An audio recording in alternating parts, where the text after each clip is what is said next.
Doc Loves the Kids, a local Kitsap County nonprofit organization established in 2015, whose mission is to provide activities, programs, and community support for at-risk youth. They put the U in community. Doc Loves the Kids.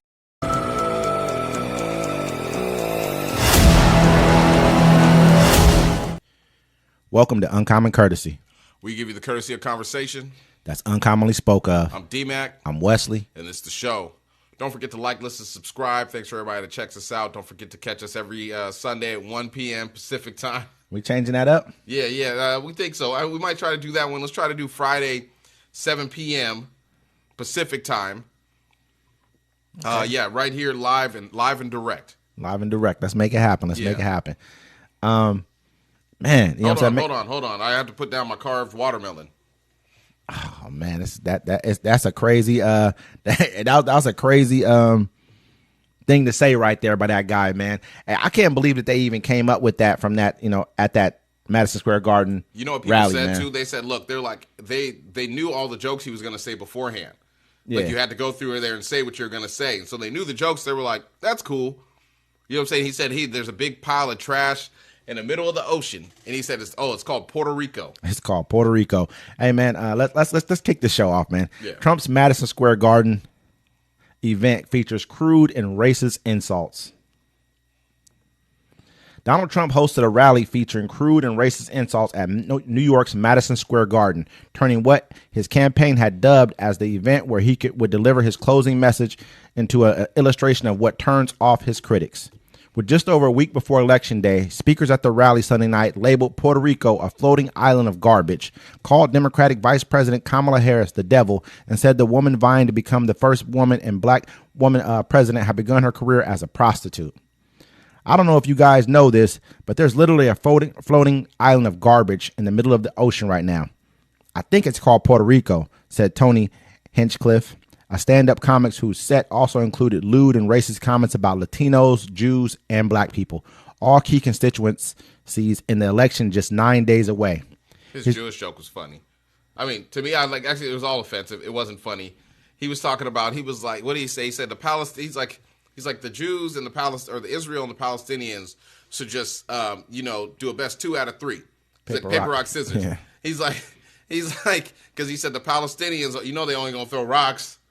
Yeah. And he said the Jews, they're going to do scissors because they ain't throwing that paper. I mean, don't get me wrong. This is the same guy who had a pretty decent set on, I think it was Tom Brady, when Tom Brady's the roast of Tom Brady. Yeah. He was up there, he had some decent jokes and stuff like that. He's had racist sets before. He lost his management deal because he just went in on this Asian dude one time.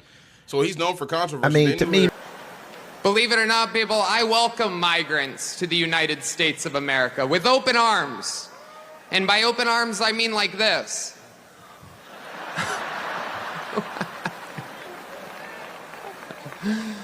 It's wild. And these Latinos, they love making babies, too. Just know that. They do. They do. There's no pulling out. They don't do that. They come inside, just like they did to our country. Republicans are the party with a good sense of humor. There's a lot going on. Like, I don't know if you guys know this, but there's literally a floating island of garbage in the middle of the ocean right now. Yeah. I think it's called Puerto Rico. Okay. All right. Okay. We're getting there. Again, normally I don't follow the national anthem, everybody. This isn't exactly a perfect comedy setup. There's some people here. All right. Very good. Heck yeah, it's a cool black guy with a thing on his head. What the hell is that, a lampshade? Look at this guy.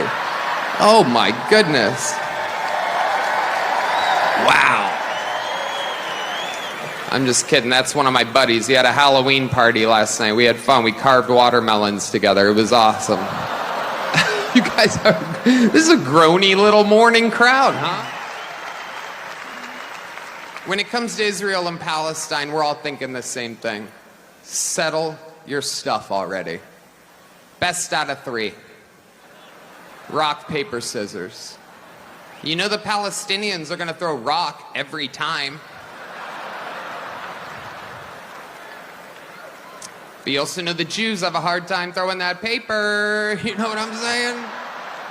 All right, we're having fun now. We're cooking. I mean, to me, man, like, okay, you're at a thing. This is not your average. This isn't the roast of Donald Trump. This is a political, rally right here. This is like when people are like, oh yeah, well, you guys are a little bit too sensitive. You're at a political rally preaching with your vision for the country.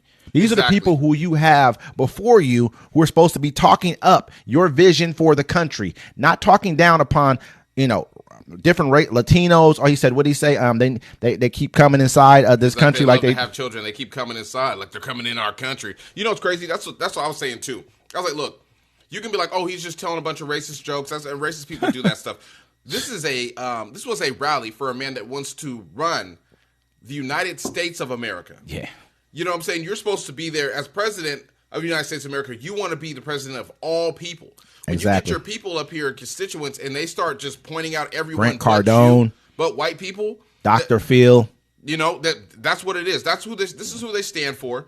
This is what they run on. Dr. Phil saying this country was built off hard work, and this and the third built off hard work of slaves and other people. And then he said this is not this wasn't given to people. This wasn't DEI. We all understand what he's talking about when they say these things. If you guys, this is what really makes me really makes me angry. I wouldn't want to say some other words right now, but we're only 4 minutes and we're going to keep this, but so at the end of the day, I knew exactly what I was getting into when I was watching it. And this is how I look at it. I mean, no, I didn't watch it. I just heard it. Yeah. I mean, I'm not gonna. I don't watch Republican, rallies. Well, Latinos are the majority in America. I mean, there's a lot of. I mean, it's close. It's close. There's a lot of different. In Texas, they're the majority in Texas. They're definitely majority in Texas. There's a lot of them in New York. There's a lot of them in Louisiana. There's a lot of them in Chicago. All over. Don't get me wrong. So but when I'm watching this, man, it just really just what makes me the most angry is to hear more people who look like me, more black people, especially black men. Like, oh, I'm riding with Trump. You guys are this, that, and the third. I'm like, I just can't even. To me, I'm looking at you guys. If y'all don't understand the consequences of this right now, you don't see that him getting rid of the Department of Education. He basically said that if they teach our history, of the history that we know of in this country, we don't know where we're from and what part of Africa we're from. But we do know our history in this country, and the history that we do know, the history that they taught us, and basically told us that this is all we were before we figured it out as we got older. They're telling people that if you teach that in school, that they're going to defund your school. They got mad and we said, let's defund the police because the police were overly aggressively policing black neighborhoods, killing more black people. You know what I mean? They got mad about that. But when they said you want to defund your school, they got Texas. They've made a commission in Texas where they're now banning books that are historically factual books, calling them now fiction. They've banned more books than anybody. You guys talk about who wants to stop things, who's sensitive to things. You guys are sensitive to the true history of this country. You're telling people who you really are, and you don't understand. Once it gets to that point where he gets in office and he starts banning things, takes down the Department of Education, the Supreme Court's already cooked into the books for him. They're already 6'3". They're going to 6'3" everything for him that comes down the line. Donald Trump is running to stay out of jail, and Kamala Harris is running to run America. There's a difference. I've already been saying this. That's why I told you. It's like they don't care. They're going to double and triple down on what they believe. Like I'm saying, I just saw the guy driving around today with the flag. It doesn't even say "Make America Great Again." It says "Take your country back." Trump flag. From where? From who? Who are you taking the country back from? The people you originally stole it from? Where is it going? I mean, you guys are already, you guys are talking about taking your country back. Yep. This, that, and the third. I was like, you're scapegoating the hell out of immigrants. Took it the first time with violence. You're scapegoating the hell. I mean, but everybody can get violent. That's what the case may be. Nobody's afraid of that at this point in time. We all understand. Yeah. But nobody, that's not the way that America should end. Because that's pretty much what it'll be, the end of America. The reason why is because you guys see that your numbers are dwindling. You guys see that this is pretty much the end of your run. And this country is done for you. You're mad that people are coming into this country. This country was a land of immigrants. That's what this country was all about. Send us you're weak, you're tired, you're poor. You know what I'm saying? Like, this was what this country was built off of. Ellis Island. Everything. This is what it is. I understand if you want people to come in illegally, then let people tell people like Donald Trump to quit messing with border bills and let's pass some laws to get these people into this country legally. We need them in here. Actually, that's why we got cities like Springfield that are dwindling in size and scope because they're losing citizens. We're not making enough babies in this country. It's just factual. It's a fact. We need immigrants in this country to keep the revitalization of this country growing. But you don't want immigrants from Haiti because they're people of color. You don't want Latinos in this country because you notice they didn't say, oh, what about, man, we have they didn't say any jokes about Norway, Denmark, England, France. They didn't really make Italy, jokes about white folks at all. At all. I listened to the whole thing before I spoke on it. But you have to realize, bro, this is where we're at. There's no change. There's no change in anyone's mind. You just have to look at them, bro. If you're out there and this is what you support, then you support hate. That's all it is. You know what I'm saying? Because Donald Trump didn't come out and say nothing. He didn't come out and speak against it. He didn't come out and say, hey, we're not going to do that. I want to be president for everybody. They had his campaign managers come out, right? But J.D. Vance, just like here in this article, he came back and doubled down.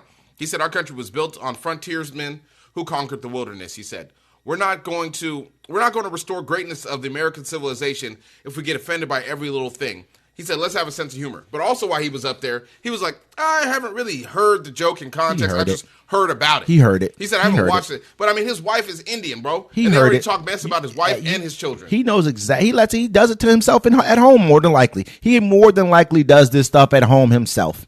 Period. He's doing whatever it takes. It tells me who you are as a person. If you're willing to do whatever it takes to be something, then I don't want you around me. Period. You know what I'm saying? That just like they say, if money moves you, then I can't have you around me because you would do anything over money. It's like this. It's like they're going to give the police immunity. They're going to get rid of the Board of Education. Oh, man. They're already getting rid of the regulations. They're taking more women's rights away. I just read an article today talking about the Taliban just passed a law where women can't even talk to other women. You notice that when we talk about women's rights, reproductive rights, you forget that's a man's right too. That takes away our right to be able to say, man, you know what? I'm not ready to have a kid either right now. Oh, like that ever worked. I mean, sometimes it does. Some women listen to that and most don't. It's happened a lot. Trust me, it's happened. You know it's happened a lot. Yeah. We both know it's happened. Like, there's a lot of women who at least give you an opportunity to say whether or not they're going to go in there and have a procedure done that we've never had to have done to our body. So let's not act like, this is just something that we should be given. You don't have to go in there and deal with that. There's women back in the day who had to deal with things like hangers and weird stuff going on to them. You know what I mean? We act like we never had to even deal with that. Let a man go deal with something small. He's crying about it. So I don't have a problem with women having that say so. I know there's other things we can get into when it comes to that. We don't need to. But that is a man's right as well. Because if you're not, let's say it's two 16-year-olds, a boy and a girl, and they get pregnant. It happens, man. People are like, whoa, you should be use protection. This ain't a perfect world we live in. Let's be honest. A lot of people go through that stuff. Probably the person who's saying they should have used protection has gone through it. So imagine you use it the first time, but after you keep going, hey, but just being honest about the situation, you know what I mean? What are you going to force them into now having a kid now? You're going to force a woman who knows she's going to have some kind of a miscarriage or a baby with major birth defects to have to carry that kid to term now because what you say is right? You know what I mean? I want to say you this. You know what I mean? Really, these honestly. people are coming back for their country in blood. I don't know why it ain't their country. This is not their country. You're not hearing me. I don't know why anybody thought this side of the political spectrum would sit there and in their minds feel that they're going to lose their white privilege, their country. They're saying this that's government not a political spectrum. Just chill with it and be like, that's fine. That's how the government rolls. No, they're going to lose the election because right here, right then and there, those statements and him allowing it and everything that was said, I'm telling you, it's over. I hope so. I hope it's over. I love the fact that you're very, very comfortable in that, but I'm not, man. It's too close. I'm not comfortable in that. I can feel you. And then someone said, neoliberals need to realize this too. Like, they keep saying that it's too close to call, right? That should make you feel some type of way anyways. I said this last time we had an election when Trump was running against Biden. I said this. America just showed you who she was. Yeah. Period. They're doing it again right now. The worst part about it to me, though, like I said, are listening to other black men who just act like they don't understand what Project 2025 means. That it's very much against everything that you are as a black man, especially for black children. Your black children are going to have to deal with this more than you because really, I look at them like, you a sucker, man, pretty much. That's just who you are, period. Just to even think that this is a person that you should be voting for. I think that some of y'all think because she's a black woman, you don't want to vote for her. And I believe that. I hear it in your voices. This woman, you just let this woman. I seen this guy. He commented on a Club Shay Shay thing, and I know this dude. He's like, man, you let this woman. You know what I'm saying? Even though it could be, even though I may be misconstruing how he's saying it, But it's the offhanded remark. This woman, Yeah. you know, what I mean, he's a Southern. I mean, you know, what I mean, like a lot of people say probably the same type of dude say, Mr. Such and Such. You talking about the white man, call him Mr. Such and what such and such. And I know a lot of people from different parts of the country, and you know what part of the country I'm talking about, talks about those people in that way. And y'all the same people. When people came to get us, y'all was like, I'm not leaving because Mr. Such and Such just treats me good. That's who y'all are in my book. All of y'all. You know what I mean? That's how I look at y'all, and I'm not going to forget that y'all talked about this in the manner that you did. And I'm gonna keep every time I talk to you, that's how I'm gonna treat you from now on, forever. It don't matter. You know what I mean? We might be cool, but that's how cool I'm gonna be towards you. I've been screenshotting stuff. I just screenshot a lot. I'm gonna remember that. Bro, don't come back and be crying about it later. Yeah, it's a wrap, what's man. going on? I mean, like we got less than 6 days, you know, for the election to hit. We're gonna be covering the election. You see them? They're burning down. They're burning down. Yeah, we can do that one right now. No, I mean, they're burning ballot boxes, man. That tells you who do you think is burning these ballot boxes, man? You think it's? I've never denied an election result. Even when you say that the Russians helped him win, that's not denying the result of the election, though. That's not saying that he did not win. That's saying that these people may have helped him in some way with bots. That's different than saying that you're going to cheat. Every time I talk to one of my friends, it's like, unless you guys cheat, all I ever hear is that. So that tells me everything I need to know. That's like a person, you can never even gamble with that person. Imagine gambling with somebody, but when they win, they win. But when you win, you cheated. So it's just, man, just imagine, but you were good with that person becoming president. You can't never even talk to a person like that.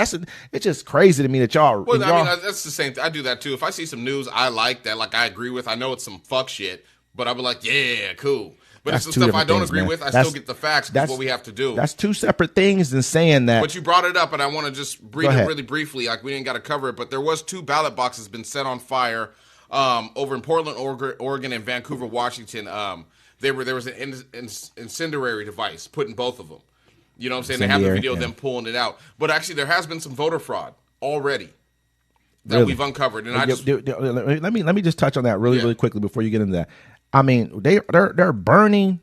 Are these ballot boxes or these mail boxes? No, they're ballot boxes. They put incendiary devices inside the ballot boxes. So they're telling people to go in person and go vote. Let's see where these neighborhoods are they're doing this in, too. Yeah. That's another thing we need to see. Like, what neighborhoods are they doing this in? Where are they doing this at? Are these more majority Democratic districts? I mean, who you think would do something? That's just weird to me. That's how afraid you are of who's going to win. You're burning ballot boxes, man. That's how many votes is that taking away? That's a couple hundred.